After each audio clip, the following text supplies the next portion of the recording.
Saturday Social, brought to you by EA Sports FC with PlayStation 5.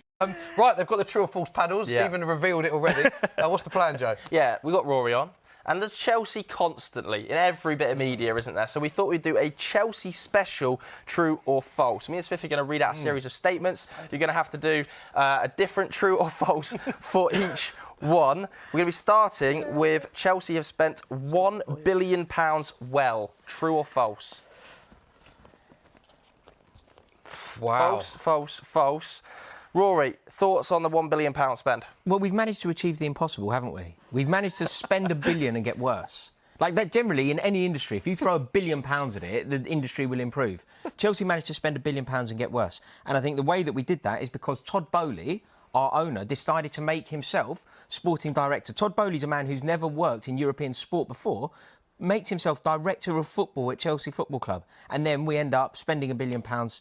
That was only for one window, wasn't it? Yeah. Just to contextualise it. Subsequently, you've appointed directors of football. But to ever be there when you're quite an impressive bloke. You're a venture capitalist billionaire who's done very well, but you aren't a sporting director. And as a result, Chelsea have spent £1 billion and managed to finish 12th in the league. It's very impressive on some level. I'm really just laughing at quite an impressive bloke. I think he should add that to his Wikipedia. It's really good. Quite an impressive bloke. Yeah, just bought a football club. Yeah, fine.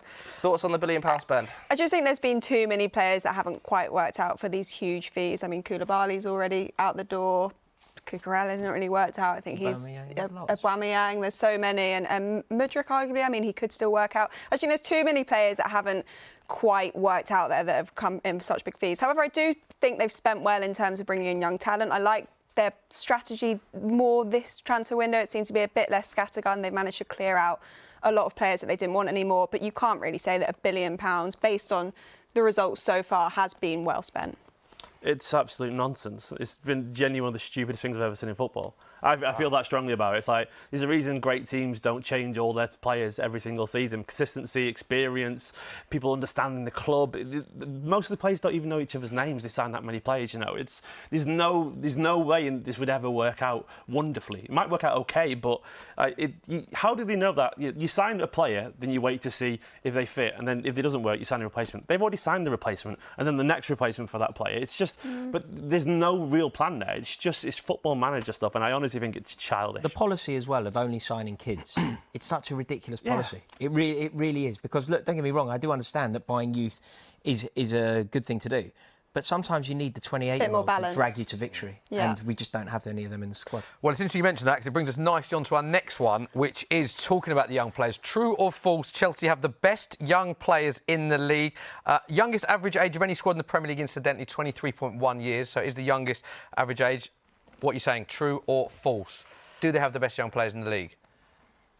This is a tough one. OK, so Stephen, you're adamant it's false. Absolutely, immediately for me. I mean, it depends what you call young, but if you're saying 23 is the average... Well, that's the thing. Then I'd rather have Vardiel, Foden, Haaland, Alvarez, Rico Lewis. These are all young players, and these are all... Are they not 24-ish, though? No, they're not. They're 22, 23. Yeah, some of them well, then in 19, that case, like 18. So I would rather have that than they're actual trophy winners, you know. And I would say Foden is young at 23. I mean, that's my personal opinion, anyway. OK. You disagree, Harriet? I've gone around the 21 and younger category. For me, if it was a bit older, Manchester City or even Arsenal would be in this conversation. Yeah. But I do feel like there is a lot of young talent around that 21 and younger bracket. They've brought in Caicedo, they've brought in Lavia now, Cole Palmer is now a Chelsea player.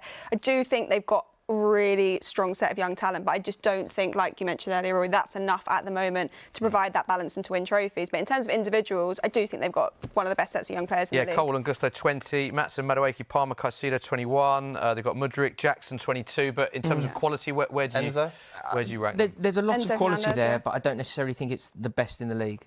And because also there's a lot of jeopardy around a lot of these players. Like when Stephen was talking about the Manchester City youngsters, Phil Foden's very young, but there's no jeopardy about whether he can cut it in the Premier League. He is obviously a Premier League player. Whereas a lot of our young players, there is some jeopardy there. You know, I think that Cole Palmer could be great, but I don't know that. Yeah. Oh, you Levi Colwill, though. Enzo Fernandez. Colwill as well, yeah. I think they have got a lot of young talent. Reece James, kind of. They've got probably more individuals, but just not as proven. So it's a bit of a difficult one. What criteria are you basing it on? But you can't deny you've got a lot of exciting young talent. A lot of good players, but the best young players in the league, just don't think we I can't believe I'm backing you up. Yeah, I know. Yeah, what's going on? Yeah. Roles reversed. I think Arsenal deserve a shout here as well. Yeah. I said Obviously, with Arsenal, I with think, that yeah. three line. Said Arsenal, Yeah. yeah. Okay. Yeah. Let's go to the next one. True or false? Maurizio Pochettino has improved Chelsea. No. True. Ooh. Stevens on the fence. Stop it. Probably, but such a low bar, isn't it? Yeah, I mean, he's undoubtedly improved us. Yeah, I we think are. so. We are already a unit. We already look like a team compared to where we were last year. Like last year, we were abysmal. You know, we were more comparable to what I was witnessing in sort of 1993 at Chelsea than anything. You know, it was more Ian Porterfield era than anything that we've seen sort of under Roman Abramovich. So no, I think that we are definitely better. You know, anything that isn't Graham Potter is good news. Or that other dude, Bruno, somebody who took charge of a game. Bruno Salto. Bruno Salto, yeah. Anything that isn't him is also good news. So yeah, Mauricio Pochettino has undoubtedly improved the squad. We are undoubtedly a better team this year, and I believe that that will be proved towards the end of the season because wherever we finish, it will be higher than 12th. I pray. Yeah. So you're happy with Pochettino as a choice? happy Obviously, a with lot of Pochettino. managers you linked with at the time happy with the appointment. I'm happy with Pochettino. Okay. Yeah. And totally agree. Well, you were a bit on the fence there, Stephen. So I want to pick you up on that. Why were you? It's just too early to say that. I think there's a very good chance they could finish mid-table still. You just don't really know yet. But I think they did look better, but, you know, for 4 games in. The underlying numbers are way better than I don't want to go all stats on it, but They are. if you had someone that could just finish the chances off every now Yeah. and again, and I think that will That's come fair, when the that's fair. gel and the cohesion comes, like you are doing a lot better than us. Yeah, you are statistically the biggest XG underperformers in Exactly. Europe. So surely the goals eventually come. The But goals they've will had that come, problem yeah. for ages. Yeah. For Same seasons now story, being the biggest isn't it? underperformers. Yeah. Last season, I think you were amongst the biggest underperformers in terms of XG in the Premier League as well. Yeah. Okay, next one. And it's, again, ties it nicely, I guess, to teeing us up for the next Yeah. one. Talk about league positions, so let's get into it. True or false, Chelsea will finish in the top 6. It's no messing about. Right, Still we're going to on come the to Stephen fence. first again because you are straight with your false paddle. 7th, 8th maybe, but I don't know. I'm just not convinced that with all these young players that they're going to have a really tough spell at some point. I think as much as Pochettino has steadied the ship a bit, I think they look miles off a challenge in the top 4 currently, which means they're not guaranteed top 6 team. I don't know. I feel like they're going to be like 7th or 8th or something like this season. 4 points from 12, scored 5, conceded 5, 12th in the league. Too But young. obviously it's early days and they have been unlucky in a few games, as you said, and the XG is a fair point. Yeah. You're going false. I do think it is going to gel, but I think it's going to be a little bit too little too late. They haven't had the start to the season they anticipated. There's so many teams now in and around that top 6, top 8 that could arguably push for a top 4 spot, and I just feel like they might just fall a bit short of that. The Europa League spots, anything below that, you'd have to say would be a bad season List for of Chelsea. teams, isn't it? You list teams. Exactly. United, They've all strengthened Arsenal, over the Liverpool, summer. Spurs, Brighton, Newcastle. I Yeah. can see them all Exactly. finishing right now. I Just just back think your team. You just, Yeah, I'm going true, but this is out of blind loyalty and optimism. It's just tribalism, really. I desperately hope we can, and I think that we can if it clicks. You know, if things happen to fall into place, if Pochettino happens to find the right formula, if Nicholas Jackson does find his scoring boots, I think that we can do it. But I also concede that there are other clubs' fans who will be saying, well, my club will finish above Chelsea. And there's probably more than 6 of those. So what is a successful season for Pochettino at Chelsea in terms of league position? What would you be happy with now?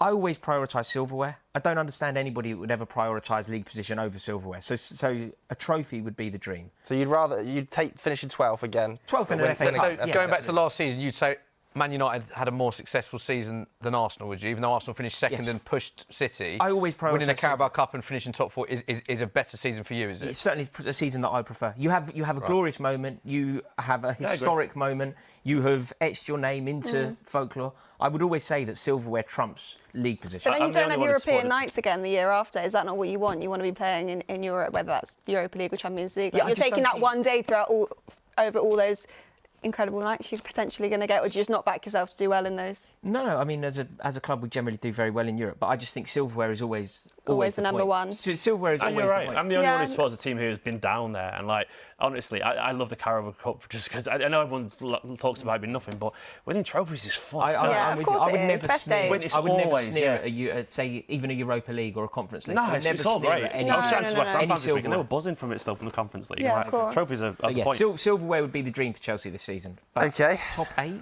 maybe. Top 8 billion So you pounds better, spent. so you better turn that around then. Hey, turn that around, absolutely. The next one, we're comparing a couple of teams here from our guests. True or false, Liverpool have a stronger midfield than Chelsea?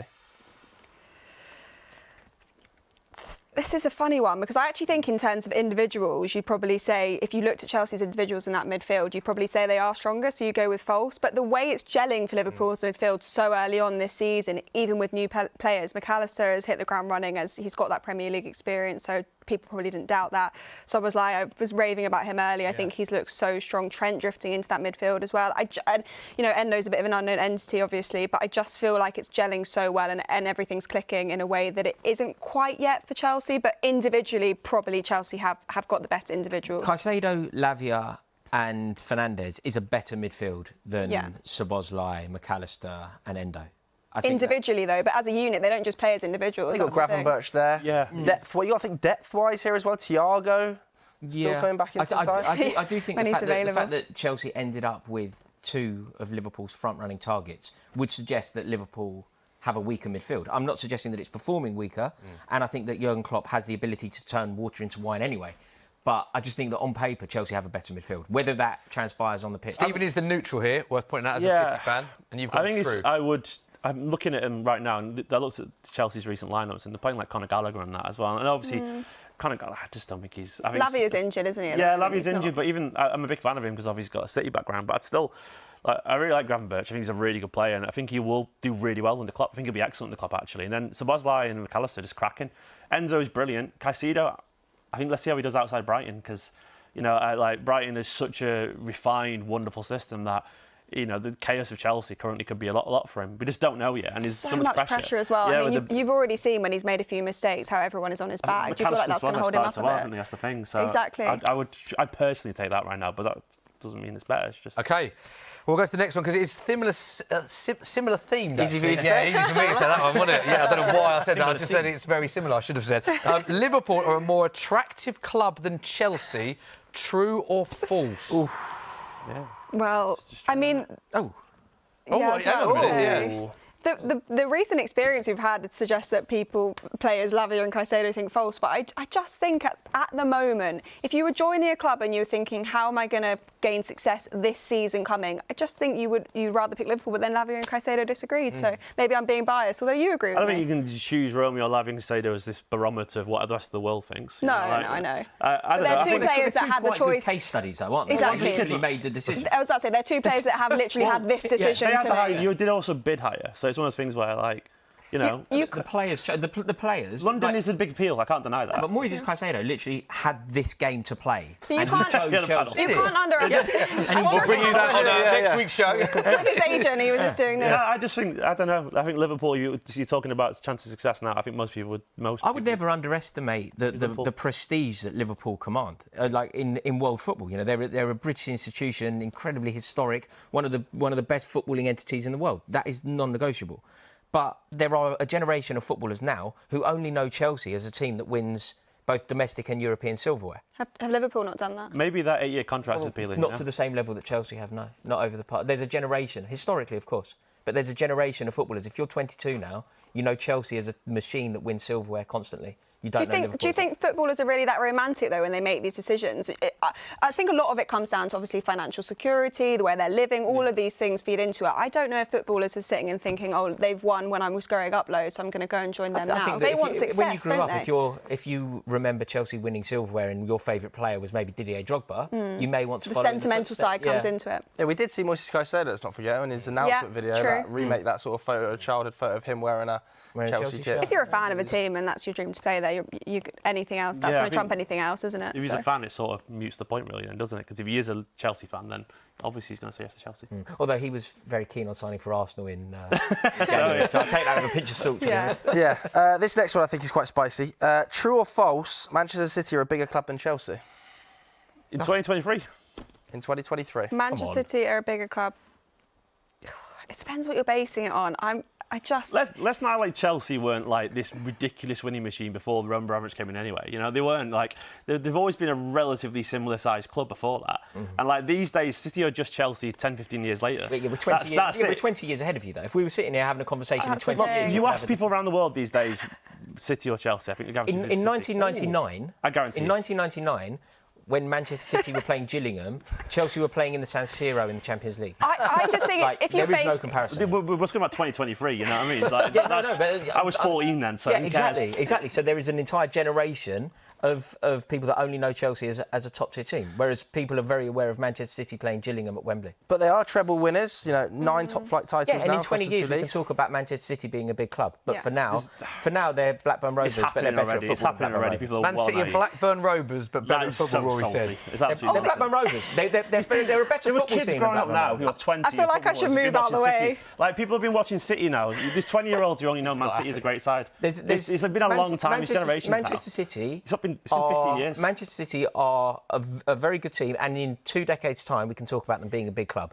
But for now, they're a wonderful football team, one of the best football teams I've ever seen, but fairly insignificant on the big club Can I conversation. ask a question? 12th last Can I season, ask a absolute question? nonsense. It's the arrogance, What man, about in absolute terms of nonsense. like global fan base? Like, do you still absolutely, think yeah. like Chelsea Couple of and dozen. Manchester United, maybe Liverpool, are slightly above in terms of the global pool, the global fan base? I'm not saying that City won't get there, but currently, do you No, not I think agree. there's still a bit of Liverpool a and gap? United have that global. Those two are the two at the top, in my opinion. Not Chelsea as well in there? No, I think Chelsea are very catchable. I think they are. You look around, it's crazy because I can be honest. I look at 10 years ago, look at City's pre-season tours. Stadiums were empty, you know. Now they're selling out 80,000 capacity. They're not doing it because of Yokohama Marinas, are they? They're doing it because Man City are there, and you cannot underestimate the appeal for the global fan of trophies and success. It's crazy. Arsenal, Manchester United and Liverpool, in no particular order, are all in a league of their own.